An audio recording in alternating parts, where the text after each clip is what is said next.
Hello friends, this is doctor Shikha Gupta from Diwa hospital and IVF centre Jaipur. तो आज हम ये बात करेंगे कि लो एएमएच के पेशेंट्स को प्रेगनेंसी कैसे हो सकती है। ज़्यादातर लो एएमएच के पेशेंट, चाहे वो यंग हो चाहे ओल्ड हो, अगर वो आईवीएफ सेंटर्स विजिट करते हैं तो उनको एग डोनर मतलब किसी और के बीच से बच्चा करने की सलाह दे दी जाती है ताकि उनको प्रेगनेंसी होने के चांसेस बढ़ जाएँ।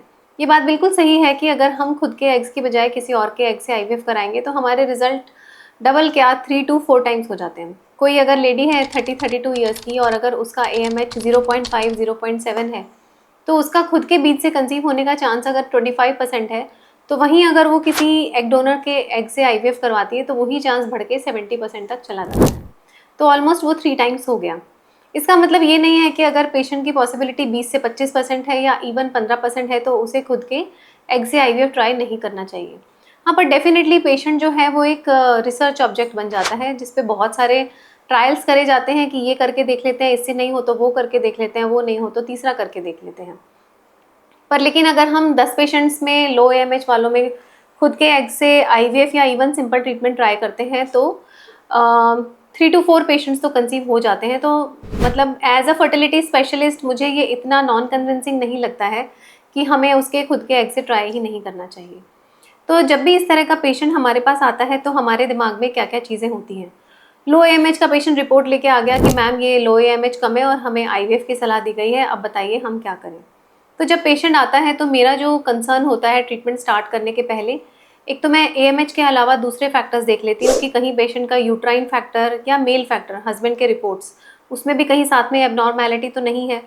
उसके अलावा मैं पेशेंट का कॉज फॉर लो AMH देख लेती हूँ, previous history of surgery, infection, tuberculosis जिसके अंदर मतलब ओवरीज डैमेज हो चुकी हैं और उनमें से एग मिलने की पॉसिबिलिटी अगर कम है तो उससे भी हमें एक आइडिया लगता है।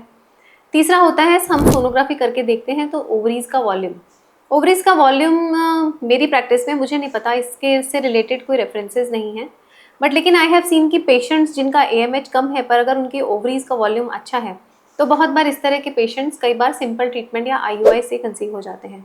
और IVF में भी इनके रूटीन पेशेंट जिनका ओवेरियन वॉल्यूम काफ़ी कम होता है या ओवरी स्मॉल होती है उनके कंपैरिजन में इनके रिजल्ट्स थोड़े से बेटर होते हैं। तो ये सब चीज़ें कंसिडर करके पेशेंट को IVF के लिए या सिंपल ट्रीटमेंट के लिए मैं काउंसिल करती हूँ। पेशेंट का age factor, yes, most important patient का एज फैक्टर। अगर पेशेंट की एज 32-33 से कम है और पेशेंट सिंपल ट्रीटमेंट चाहता है तो for some months like maybe 2 to 3 months I might try simple treatment to the patient also.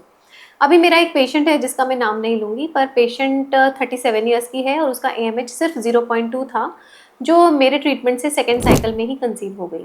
और इस तरह का ये फर्स्ट नहीं, इस तरह के बहुत सारे examples I can quote, but लेकिन because of shortage of time I would not like to extend it much. But हाँ, मैं आपको ये कह सकती हूँ कि अगर आपका AMH लो है तो आपको इतना भी डिस्करेज होने जैसा नहीं है। आप एग डोनर से IVF तो कभी भी करा सकते हैं, पर आपको खुद के एग से ट्रीटमेंट ट्राई करना चाहिए। Thank you.